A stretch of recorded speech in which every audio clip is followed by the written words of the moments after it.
1945। दुनिया अपने सबसे भयानक युद्ध की आग में जल रही थी। यूरोप में संघर्ष धीरे धीरे खत्म हो चुका था, लेकिन एशिया की धरती अभी भी खून और भय से तरबतर थी। जापान, एक अनुशासित और गर्वित राष्ट्र, युद्ध की कठोर नीतियों में उलझा हुआ था। सेना, नागरिक और सरकार सब युद्ध की तैयारी में लगे हुए थे। जापान के लोग रोजमर्रा की जिंदगी में व्यस्त थे कि उनकी जिंदगी का सबसे भयानक क्षण निकट था। हिरोशिमा, एक औसत शहर जहां बाजार, स्कूल, मंदिर, घर और वहां के लोग एक सामंजस्यपूर्ण जीवन जी रहे थे। लोग अपने परिवारों के साथ खुश थे, बच्चों की हंसी सुनाई देती थी और लोग भविष्य की योजनाओं में लगे थे। पर यह मासूमियत बहुत जल्दी खत्म होने वाली थी। अमेरिका की योजना में इस शहर को निशाना बनाया गया था और 6 अगस्त की सुबह 8:15 पर एक ऐसा पल आया जिसने सिर्फ हिरोशिमा ही नहीं बल्कि पूरी दुनिया को हिला दिया। हिरोशिमा, जापान का एक ऐसा शहर है जो युद्ध के बीच भी अपनी मासूमियत बनाए हुए रखा था। यहाँ के लोग रोजमर्रा की जिंदगी में लगे रहते थे। महिलाएं बाजारों में फल सब्जी खरीद रही थीं, बच्चे स्कूल जा रहे थे और बाजार में हंसी मजाक की हलचल थी। शहर का दिल उसकी संस्कृति और परंपराएं थीं। मंदिरों में प्रार्थना होती, त्योहार मनाए जाते और लोग अपने परिवार के साथ समय बिताते। कोई नहीं जानता था कि इन दीवारों के भीतर क्या आने वाला है। जापान के सैनिक और सरकार युद्ध की तैयारियों में व्यस्त थे। शहर की रणनीतिक महत्वता अमेरिका की नजरों में भी थी। हिरोशिमा केवल एक शहर नहीं था, यह एक जीवन की गाथा, एक सभ्यता का प्रतीक और लोगों की उम्मीदों का घर था। लोगों ने अपने जीवन में छोटे छोटे सुख ढूंढ लिए थे। सुबह की चाय, बच्चे की हंसी, पड़ोसी की मदद, ये सभी छोटे छोटे पल अब अनमोल थे। लेकिन 6 अगस्त की सुबह ये मासूम पल एक भयानक धमाके में बदलने वाले थे। लिटिल बॉय नामक परमाणु बम के आने से पहले की ये आखिरी यादें ही लोगों की असली विरासत बन गईं। हिरोशिमा की गलियों में, स्कूलों में और घरों में अब भी जीवन सामान्य दिखाई दे रहा था। लोग अपने सपनों में डूबे थे कि कुछ ही घंटे बाद उनकी पूरी दुनिया बदल जाएगी। 6 अगस्त 1945 की सुबह, समय था 8:15। हिरोशिमा का आकाश साफ और सुनहरा था। लोग अपने घरों में व्यस्त थे, बच्चे खेल रहे थे, महिलाएं रसोई में व्यस्त थीं और बाजार में हलचल थी। अचानक आसमान में एक तेज, चकाचौंध करने वाली रोशनी फैली। लिटिल बॉय नामक परमाणु बम ने हिरोशिमा के ऊपर धमाका किया। कुछ ही सेकंडों में आकाश और धरती में अकल्पनीय चमक और गर्मी फैल गई। इमारतें ध्वस्त हो गईं, सड़कें मलबे और आग से भर गईं। लोग चिल्ला रहे थे, दौड़ रहे थे, अपने प्रियजनों की तलाश में इधर-उधर भाग रहे थे। हर तरफ धुआं, आग और धूल का समुद्र था। हजारों लोग तुरंत मारे गए। जो जीवित बचे वे विकिरण, आग और धुएं से प्रभावित हुए। अस्पताल और आपातकालीन केंद्र भर गए और लोग मदद के लिए तड़प रहे थे। शहर का दृश्य अब एक भयावह कयामत जैसा था। बच्चों की चिल्लाहट, महिलाओं के रोने की आवाज और बुजुर्गों की कराह, यह दृश्य मानवता के लिए एक चेतावनी बन गया।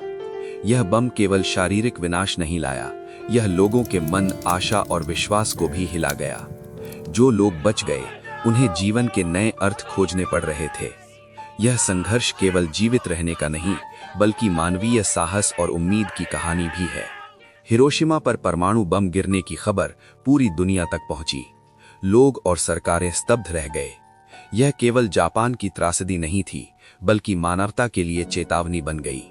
संयुक्त राज्य अमेरिका ने बम गिराने का कारण युद्ध को जल्दी समाप्त करना बताया, लेकिन विश्व समुदाय में इस निर्णय पर गहरी बहस छिड़ गई। वैज्ञानिक, नेता और आम लोग सोचने लगे, क्या मानवता ने अपनी सीमा पार कर दी है? जापान में भय और हताशा का माहौल था। लोगों ने अपने प्रियजनों को खो दिया था, शहर तबाह था और अस्पतालों में हालत बदतर थी। सरकार ने आत्मसमर्पण की तैयारी शुरू कर दी क्योंकि देश की सैन्य और नागरिक क्षमताएं सीमित हो चुकी थीं। कुछ दिनों बाद जापान ने औपचारिक रूप से आत्मसमर्पण कर दिया। वर्ल्ड वॉर 2 का अंत हुआ, लेकिन हिरोशिमा की पीड़ा, विनाश और यादें हमेशा जीवित रहीं। अंतर्राष्ट्रीय दृष्टिकोण से हिरोशिमा ने विज्ञान और युद्ध की ताकत के खतरों को स्पष्ट कर दिया। यह दिखाया कि अगर शक्ति का उपयोग सोच समझकर न किया जाए तो परिणाम विनाशकारी हो सकते हैं। हिरोशिमा केवल एक शहर का नाम नहीं रहा, बल्कि मानवता की चेतावनी और सीख का प्रतीक बन गया। यह कहानी हमें याद दिलाती है कि शक्ति का उपयोग हमेशा जिम्मेदारी के साथ होना चाहिए। हिरोशिमा का विनाश इतना व्यापक था कि शहर की पहचान ही बदल गई थी। घर, स्कूल, मंदिर और बाजार सब खंडहर बन चुके थे। लेकिन जिन लोगों ने बम के भयंकर प्रभाव से अपनी जान बचाई थी, उन्होंने हार नहीं मानी।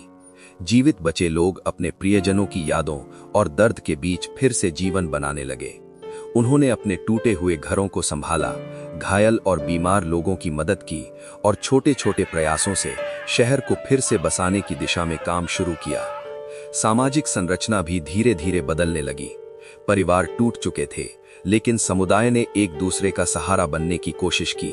स्कूल फिर से खुले, बच्चे शिक्षा प्राप्त करने लगे और लोग धीरे धीरे अपने दैनिक जीवन में लौटने लगे।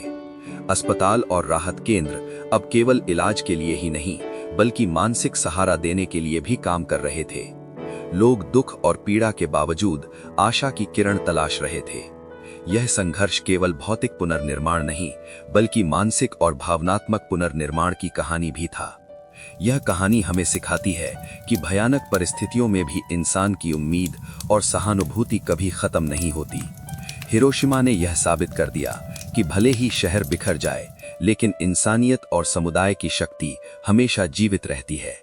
हिरोशिमा सिर्फ एक शहर का नाम नहीं है, यह मानवता, विज्ञान और शक्ति के संतुलन की कहानी है। 6 अगस्त 1945 की सुबह ने हमें दिखाया कि यदि शक्ति का उपयोग सोच समझकर न किया जाए तो परिणाम कितने विनाशकारी हो सकते हैं। हजारों जीवन खो गए और लाखों लोग विकिरण की छाया में जीने के लिए संघर्ष करने लगे। लेकिन इसी विनाश में भी मानवता की उम्मीद जिंदा रही। बचने वाले लोगों ने साहस दिखाया, घायल और बीमारों की मदद की और शहर को फिर से बसाने के लिए हर संभव प्रयास किया। हिरोशिमा ने विश्व को यह सिखाया कि त्रासदी और विनाश के बीच भी उम्मीद, सहानुभूति और मानवता हमेशा जीवित रहती है। आज के स्मारक, शिक्षा और शांति प्रयास सिर्फ अतीत की याद नहीं है, ये भविष्य की चेतावनी है कि विज्ञान और शक्ति का उपयोग जिम्मेदारी से किया जाना चाहिए।